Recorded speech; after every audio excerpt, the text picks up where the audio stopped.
Bonjour à toutes et à tous. Moi, c'est Bourahima Sadat.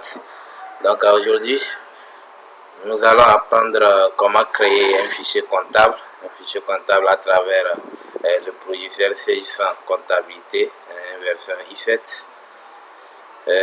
Et donc, c'est parti. J'ai donc le programme en question sur mon poste ordinateur, donc sur mon bureau. Le raccourci a été donc déjà créé. Donc, c'est la version en question. CI100 Comptabilité i7. Et donc, comme vous le savez déjà, donc pour créer un fichier comptable, donc il faut d'abord accéder au programme de comptabilité. Il faut accéder au programme de comptabilité en faisant juste un double clic sur notre icône. On a un raccourci sur le bureau déjà créé. Et donc voilà notre interface de travail, l'interface du programme CI100 Comptabilité version i7. Nous avons dans un premier temps la barre des titres, c'est ce que nous appelons par la barre des titres. Là où on a écrit CI100 Comptabilité i7. Mais actuellement, vous allez constater qu'il y a juste le nom du logiciel, autrement dit le nom du logiciel sur cette barre des titres. Donc, ce que nous étions déjà dans un fichier comptable, donc après ce nom-là, le nom donc, de notre fichier va suivre, ainsi que l'exercice comptable dans lequel nous sommes. Donc, vous savez de quoi il s'agit, un exercice comptable. Donc, après la barre des titres, donc ça c'est l'interface, je rappelle que c'est l'interface de notre programme en question, l'interface de notre programme CI100 Comptabilité.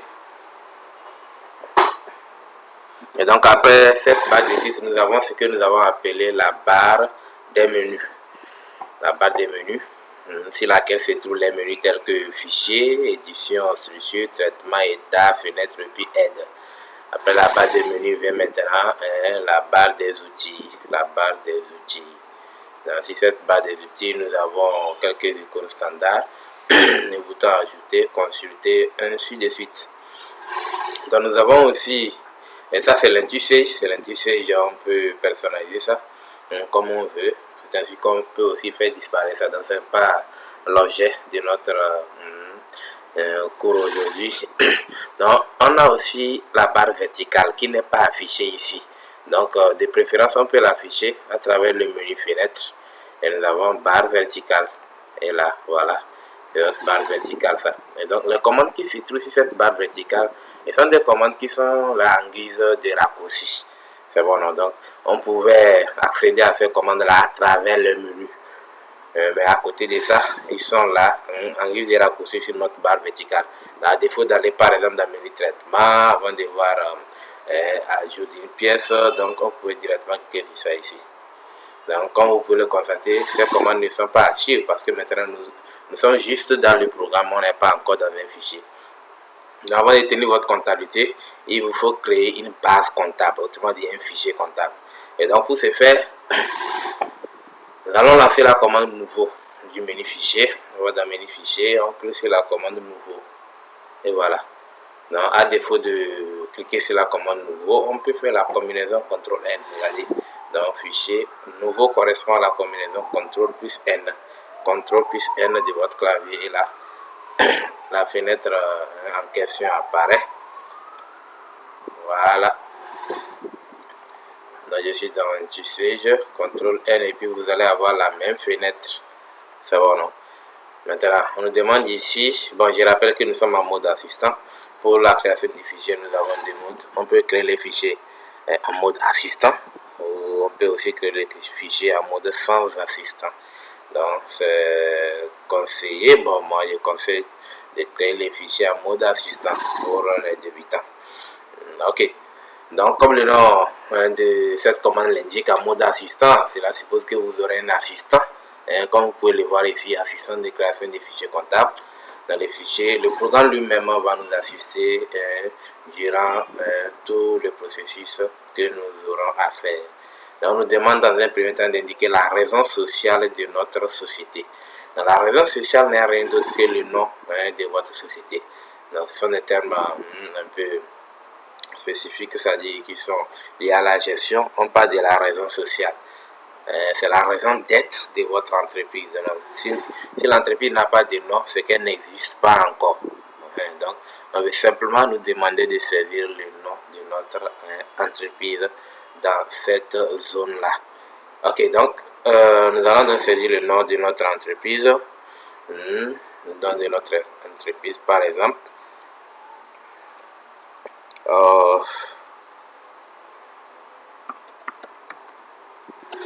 Sadat Corporation. Voilà, Sadat Corporation. Ça, c'est le nom de notre entreprise. Et là, après avoir saisi le nom de l'entreprise, on clique sur le bouton suivant. Et donc, saisir des coordonnées de l'entreprise. Donc, on demande ici de renseigner la fiche d'identification de notre société. Autrement dit, l'activité. Dans la zone d'activité, on saisit l'activité que notre entreprise fait. Donc, commerce général. Commerce général. Notre entreprise exerce dans le commerce général. L'adresse de l'entreprise. L'adresse de l'entreprise. Avenue de la Chance, par exemple. Rue 193. Rue 193. Donc ça, c'est l'adresse. Maintenant, à côté de ça, nous avons la zone complément. Dans la zone complément ici, donne toujours l'information concernant l'adresse. L'adresse que nous avons saisie ici, elle est vague. Donc, sur l'avenue de la Chance, spécifiquement dans la rue 193, il y a plusieurs sociétés qui sont là-bas. Donc, pour mieux situer l'entreprise, on donne ce qu'on appelle un complément d'adresse. Un complément d'adresse. Et là, c'est ça qui situe mieux votre société.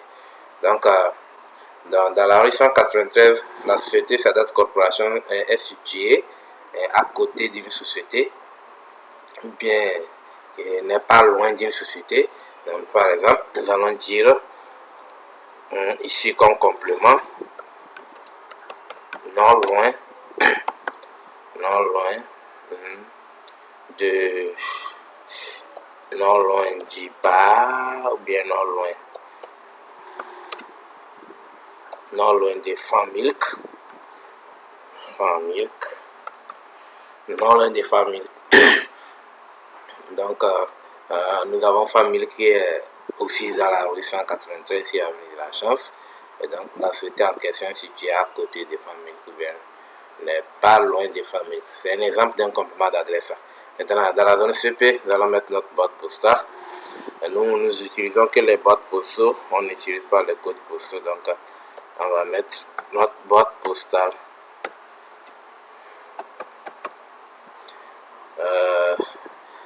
On a écrit ici CP Barville. Donc ça veut dire que la première zone ici c'est CP, et la zone qui suit c'est la zone ville. Dans la zone dans laquelle la ville plutôt dans laquelle notre entreprise elle est créée, donc ou bien elle se situe dans Lomé, donc région maritime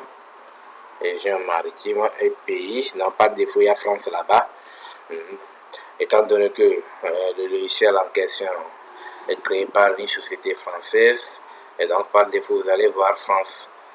Donc vous n'avez qu'à effacer les France et maintenant vous mettez le pays dans lequel votre entreprise se trouve, Togo. Voilà, donc on tabule pour venir au niveau de la zone numéro Siret. Dans la zone numéro de Siret, c'est une zone, ce numéro en question, c'est un numéro qui est attribué par la société Sage. Lorsque vous achetez votre logiciel, donc on va vous donner un numéro qu'on appelle un numéro de Siret. Et donc, pendant l'installation, à la fin de l'installation, vous allez voir, le logiciel va générer votre numéro de Siret. C'est ce numéro-là qu'il faut venir saisir ici. Et devant, si vous l'avez, vous saisissez. Dans le cas contraire, on laisse la zone vide ou bien on remplit ça avec slash. On remplit ça avec slash. Voilà. Donc, nous avons aussi la zone NAF. Donc, c'est une zone aussi qui est propre, je dirais qu'elle est propre à la zone française, c'est-à-dire à la France. NAF qui veut dire en quelque sorte le numéro d'affiliation. C'est un numéro d'affiliation à la mairie. Donc, nous n'avons pas besoin de cette zone-là ici. En fait, elle n'est pas exigée ici, chez nous, ici au Togo. Donc, on n'a pas besoin d'avoir un numéro d'affiliation à la mairie d'abord, avant d'implanter notre société. Une fois qu'on a notre identifiant au niveau de l'enregistre crédit, registre de commerce et de crédit immobilier. Donc c'est bon. On a passé le protocole là, dans la zone là, la laisse vide aussi. Ou bien on remplit cette zone avec slash aussi. Donc, le numéro identifiant, c'est le numéro sur lequel notre entreprise s'est enregistrée. Donc par exemple chez nous ici à Lomé. Dans le numéro RCCM, c'est comme on vous donne comme numéro RCCM, c'est ça que vous allez saisir comme votre numéro identifiant. Donc, après la création de votre entité, donc on vous donnera un numéro qu'on va nommer RCCM. C'est ça qui est votre numéro identifiant. Donc avant l'avènement de Auteur, ce numéro était composé de 10 chiffres suivis d'une lettre. Et donc après Auteur, donc le numéro il a changé de codification. Donc un exemple de numéro, ça va être TG-LOM A 2019. 4 chiffres. Donc ça c'est mon numéro d'identifiant. Après d'avoir saisi le numéro d'identifiant, c'est maintenant le numéro de téléphone de notre société. Le numéro de téléphone de notre société, donc 91 61 38 30. Si on a un télécopie, on saisit 22 45 87. Et là voilà, nous venons de saisir comme ça les coordonnées de notre entreprise. Là on fait suivant. Définition de l'exercice et de la longueur de compte.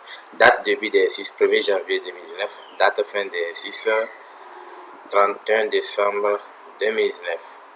Donc ça, la date début d'exercice, c'est la date à laquelle vous avez créé votre entreprise. C'est ça qui serait votre date début d'exercice. Et donc la date fin d'exercice, c'est la date fin de votre exercice. Donc généralement, nous tenons la comptabilité selon SYSCOA. Donc selon la loi SYSCOA, lorsque vous créez votre entreprise dans la première moitié de l'année, autrement dit entre les premiers mois et les 6e mois, donc votre date de début d'exercice est la date à laquelle vous l'avez créé. Et donc la date fin serait maintenant le 31 décembre de l'année N, le 31 décembre de l'année là. J'ai créé mon entreprise le 1er janvier, et donc la date de début c'est ce 1er janvier là, et la date fin c'est le 31 décembre de cette année là. Et dans la mesure où vous créez votre société dans la seconde moitié de l'année, autrement dit, à partir de la 17e mois jusqu'au 12e mois, et là, en ce moment, votre date de début d'exercice serait toujours la date à laquelle vous l'avez créé, et la date fin serait donc le 31 décembre de l'année N plus 1. Le 31 décembre de l'année N plus 1. Donc ici, on parle de l'exercice comptable. Donc, vous êtes déjà des comptables, vous comprenez déjà. On veut faire allusion à la durée légale sur laquelle s'étend l'activité d'une entreprise. Et donc, cette durée, elle est généralement de 12 mois. Pas forcément 12 mois, elle est généralement de 12 mois. Donc, pour quelqu'un qui a créé son entreprise le 10 avril 2019, donc sa date de début, c'est le 10 avril 2019. 10 avril 2019. Et maintenant, la date fin serait le 31 décembre 2019. Du 10 avril 2019 au 31 décembre 2019, ça ne fait pas 12 mois. C'est inférieur à 12 mois. Donc, c'est pour cette raison qu'on dit que ce n'est pas forcément 12 mois, surtout pour les premiers exercices. Maintenant, celui qui a créé son exercice, par exemple, le 5 août, 2019, la date de début de création doit être le 5 août 2019, mais la date fin doit être le 31 décembre 2020 de l'année N plus 1. Et là, en ce moment, ça dépasse largement 12 mois. Ça dépasse largement 12 mois. C'est à partir de l'exercice suivant que ça devient maintenant 1er janvier, 31 décembre. Et voilà un peu ce que signifie notre exercice comptable. Donc, nous venons donc de définir notre exercice comptable, non, le 10 avril 2019 au 31 décembre 2019. Donc, la longueur d'un compte, ici, compte général, variable de 3 à 13 caractères. Nous n'avons pas seulement que ça, il y a 3 caractères, 4 caractères. D'abord, variable de 3 à 13 caractères, cela signifie que quoi? Lorsque l'option là est maintenue, après la création de notre fichier, pendant la création des comptes du plan comptable, évidemment, nous allons créer les plans comptables, le plan comptable parce que c'est un fichier comptable. On ne peut pas parler des fichiers comptables sans faire allusion aux écritures comptables. Il n'y a pas d'écriture comptable sans le numéro de compte du plan comptable. Donc, on aura donc à créer le plan comptable. C'est à l'intérieur de ce plan comptable, ou bien ce plan comptable est composé des comptes du plan comptable, c'est-à-dire des numéros de compte. Dans ces numéros-là, lorsque l'option variable 3 à 13 est maintenue, cela suppose simplement qu'on aura la possibilité, lors de la création des comptes du plan comptable, de créer les comptes variables, des caractères variables entre 3 minimum et 13 maximum. C'est-à-dire, je prends l'exemple du compte capital. Le compte capital, 10 par exemple. Si on crée 10, ça ne va pas passer parce que 10 là, ça fait 2 caractères, ça n'atteint pas 3 caractères. Il faut forcément que ça soit 3 caractères d'abord. Et là, le maxi serait 13 caractères. On ne pourra pas créer un compte qui va dépasser 13. Par contre, si on avait pris par exemple 5 à la place de 3 à 13 variables, et cela signifie qu'on aura la possibilité de créer des comptes de caractères maxi 5. On peut créer, là en ce moment on peut créer un compte 10 par exemple, le logiciel va accepter, mais seulement que lui-même prendra soin d'augmenter 3 zéros pour que ça fasse 5 au maximum. Si on crée le compte 4111 client par exemple, ça fait 4 caractères, mais lui-même va augmenter 1 0 pour que ça fasse forcément les 5 que nous avons choisi ici. Donc la même logique pour les autres, nous allons préférer garder variable entre 3 et 13. C'est la même logique ici au niveau de section analytique, mais la différence c'est qu'au niveau de compte général ici, ces paramètres concernent les comptes du plan comptable, mais par contre, au niveau des sections analytiques, ça concerne la comptabilité analytique. Autrement dit, les sections qu'on aura créées lors de la comptabilité analytique, parce qu'il y a la comptabilité générale et là, il y a la comptabilité analytique. Donc, c'est la même logique, même explication. Et donc, on clique sur le bouton suivant. Identification de votre monnaie de tenue de compte.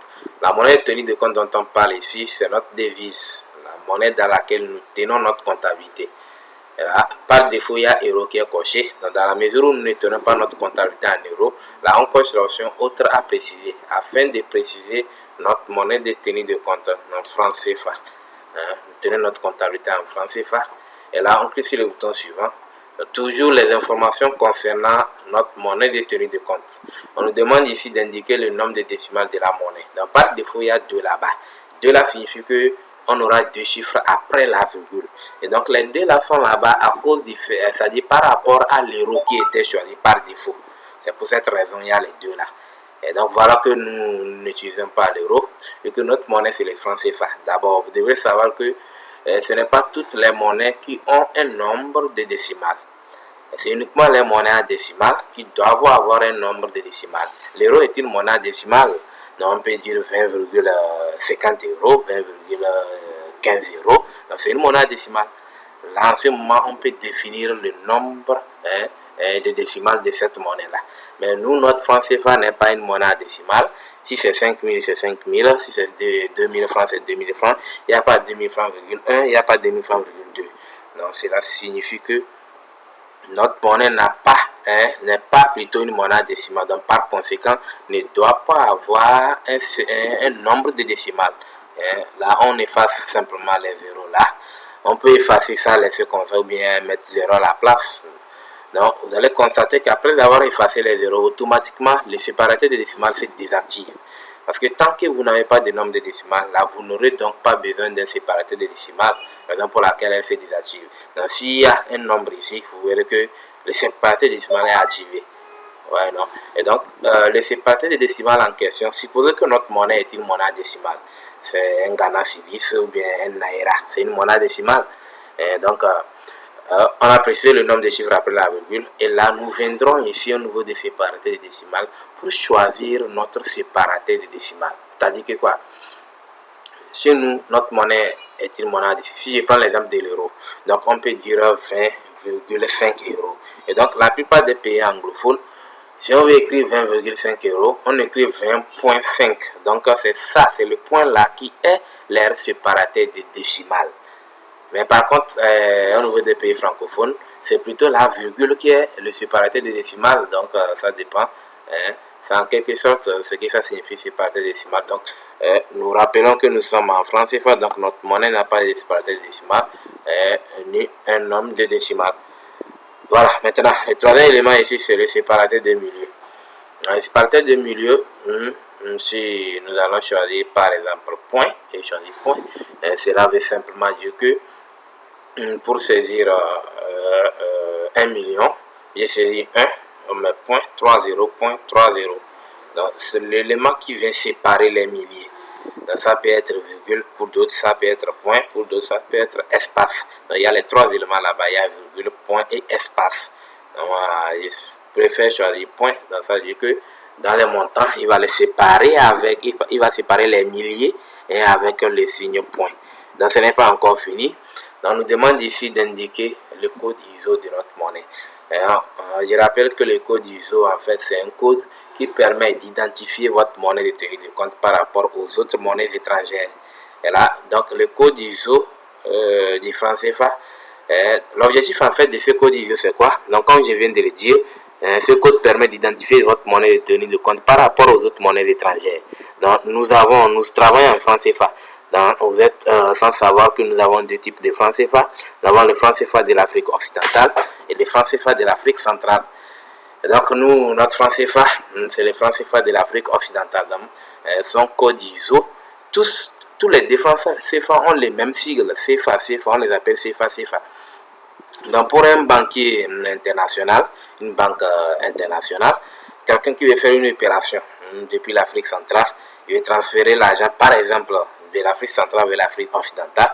Là, les banquiers qui se trouvent là-bas, avant de se retrouver et savoir comment faire la conversion de ce monnaie, parce que les deux francs CFA n'ont pas la même valeur, là, lui se base sur les codes ISO.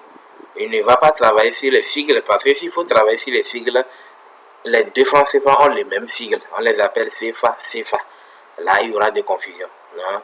C'est le bien fondé même des codes ISO. Dans les codes ISO de l'Afrique, du franc CFA de l'Afrique occidentale, c'est XOF. Et donc, celui de l'Afrique centrale, c'est XAF. Donc, c'est la différence entre les deux. Donc, les sigles, c'est bien CFA. Et là, on clique sur le bouton suivant. Donc, nous sommes comme ça en train de terminer la création de notre fichier comptable. Donc, reprise des éléments comptables. Donc, nous avons trois options ici. La première option qui est cochée par défaut dit oui, les fichiers sera plutôt prêt à l'emploi. Autrement dit, les comptes généraux, les codes journaux, les taux de taxes seront repris automatiquement. Et la seconde option dit oui, mais avec une sélection partielle des données à récupérer. La troisième option, non, le paramétrage sera défini manuellement. Donc, qu'est-ce que signifie exactement ces options-là? Donc, la première option veut simplement dire que quoi? Et après la création, si on maintient cette option cochée, après la création de notre fichier, donc on n'aura plus à faire un paramétrage préalable. Donc les plans comptables seraient déjà repris automatiquement. Les taux de taxes, les codes journaux, tout ce qui concerne les paramétrages, ça serait déjà fait automatiquement. Donc tout ce que nous aurons à faire, c'est d'aller commencer par saisir les écritures à travers le menu traitement. Donc c'est la signification ça. Maintenant la deuxième option. Les deux premières options viennent dire la même chose, mais à la différence qui existe entre les deux, c'est qu'au niveau de la première option, la récupération elle est totale, c'est tous les paramétrages qui seraient faits. Mais par contre, au niveau de la seconde option, la récupération est partielle. Donc, on aura la possibilité de choisir uniquement les éléments que nous voulons que ça soit paramétré. Donc, si c'est seulement le code journaux que nous voulons récupérer, là on cochera code journaux et là les autres nous allons les créer manuellement. C'est la signification de cette seconde option. Ça. Et là, la troisième option qui veut dire non, le paramétrage sera défini manuellement. Donc, autrement dit, il n'y aura aucun paramétrage après la création du fichier. Donc, c'est à nous-mêmes de faire le paramétrage de A à Z. Et donc, nous avons souvent l'habitude de prendre la troisième option parce que nous ne sommes pas dans une zone française. Pour ceux qui sont dans une zone française, là, ils peuvent prendre la première ou la deuxième option. Pourquoi? Parce que le paramétrage qui serait récupéré automatiquement, ce paramétrage est fait par rapport à la logique française. Autrement dit, le plan comptable qui viendra, c'est un plan comptable français. Nous n'utilisons pas les plans comptables français, mais plutôt le plan comptable Cisco. Donc, pour qu'on puisse avoir la possibilité de paramétrer nous-mêmes notre propre plan comptable, par rapport à la réalité de notre milieu ou bien de notre pays, là, on choisit la troisième option. Non, le paramétrage sera défini manuellement afin qu'on puisse reparamétrer les fichiers comme il faut en répondant aux normes exigées de notre Cisco. Et là, on clique sur le bouton suivant. Donc, pour finir, on clique sur le bouton parcourir afin de saisir le nom de notre fichier. Sa date corporation. La date corporation. Donc, on choisit l'emplacement dans le bureau. Et là, on clique sur enregistrer, puis sur fin. Et là, voilà. Nous venons donc de créer notre fichier. On vient comme ça de créer le fichier comptable. Dans ces informations, il y a des informations qu'on peut ajouter ici. une salle, c'est une salle unipersonnelle, capital de, par exemple, 5 millions, exemple. Voilà, et donc, il y a bien d'autres informations que nous pouvons ajouter, l'email, les sites internet, ainsi de suite. Et donc voilà, on fait OK, puis fermer. Actuellement, nous sommes dans notre fichier Sadat Corporation, exercice 2019, et donc toutes les commandes sont activées. Donc voilà, nous venons donc de créer les fichiers comptables. J'espère que vous avez aimé et ça vous a plu. Alors là, merci beaucoup et à bientôt. Et surtout, joyeux Noël à tous nos amis chrétiens. Donc d'ici là, portez-vous bien et au prochain rendez-vous. Bye.